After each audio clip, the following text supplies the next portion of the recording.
Halo guys, oke, sebelum kita mulai, aku mau tanya sesuatu dulu nih.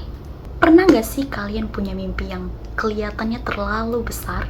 Mimpi yang pas kalian ceritain ke orang lain, malah dibilang, udahlah, gak mungkin. Nah, pas banget. Hari ini aku akan cerita sedikit tentang seseorang yang membuktikan bahwa gak ada mimpi yang terlalu tinggi selama kita punya tekad dan kerja keras. Dia adalah seorang jenius yang namanya dikenal dunia, yang pesawat buatannya bikin Indonesia bangga, dan yang kisah cintanya bikin kita percaya kalau true love itu beneran nyata.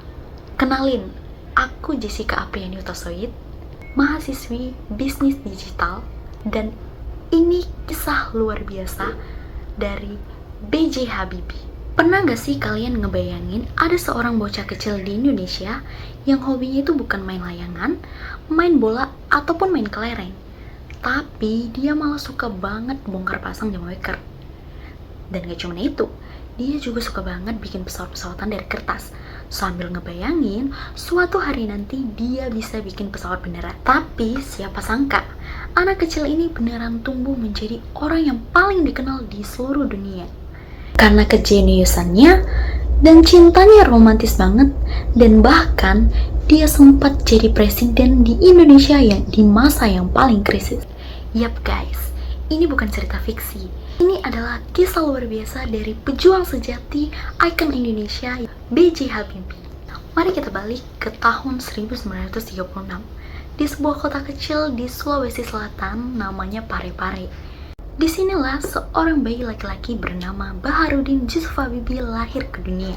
Kalau anak lain sibuk main layangan, Habibie justru malah sibuk baca buku dan eksperimen yang macam-macam. Pokoknya otaknya jalan terus deh.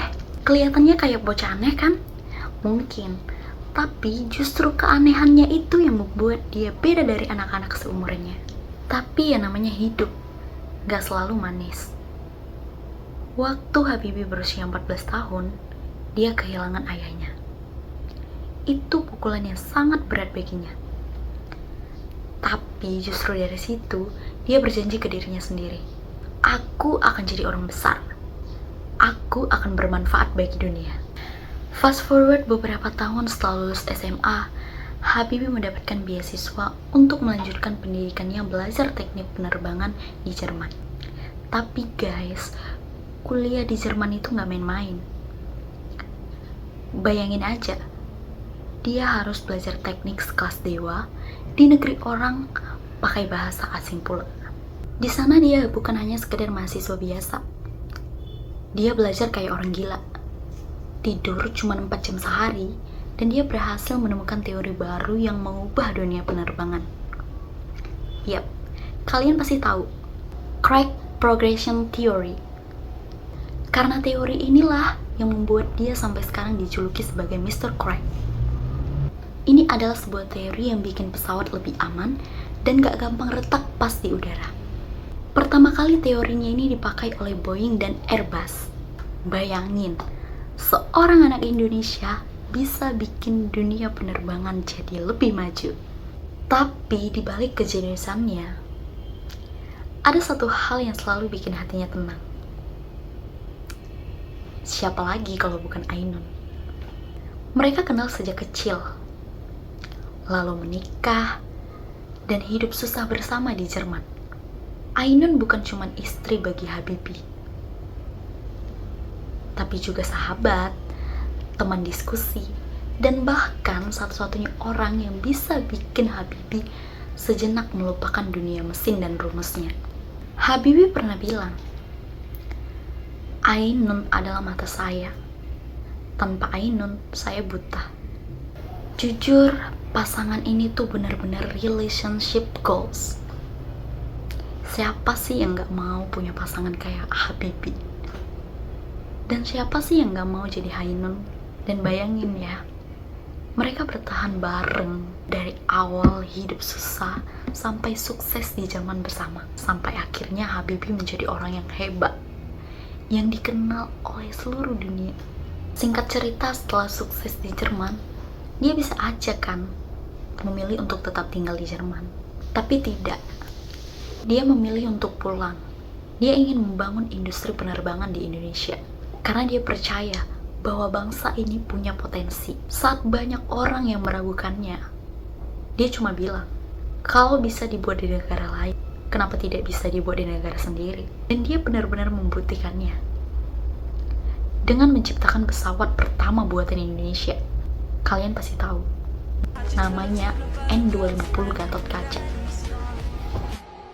Tapi yang namanya politik, kalian pasti tahu. Politik dunia itu begitu keras. Tahun 1998, Indonesia dilanda krisis, kerusuhan, dan membuat Soeharto mundur. Dan tiba-tiba, Habibie ditunjuk menjadi presiden. Jadi presiden di situasi yang kayak begitu. Stres guys. Tapi hebatnya, dalam waktu kurang dari 2 tahun, Habibie berhasil menstabilkan rupiah yang membuat ekonomi balik normal. Dan bahkan, dia berhasil membebaskan pers. Tapi ya balik lagi, seperti yang aku katakan di awal. Politik dunia itu kejam. Setelah akhirnya tugas beratnya itu selesai, banyak banget yang gak suka sama dia. Dan akhirnya, Habibie mundur. Tapi dia mundur dengan kepala tegak. Gentleman banget kan? Gak lama setelah dia pensiun dari dunia politik, Ainun jatuh sakit dan Habibie melakukan berbagai cara untuk menyelamatkannya. Tapi Tuhan berkata lain. Ketika Ainun meninggal, dunia Habibie runtuh. Habibie benar-benar kehilangan separuh jiwanya. Jiwa saya itu setengahnya tidak. Dia pernah bilang, saya bisa bikin pesawat, tapi saya nggak bisa bikin Ainun hidup kembali. Dan di tahun 2019, Habibie berpulang. Indonesia benar-benar berduka.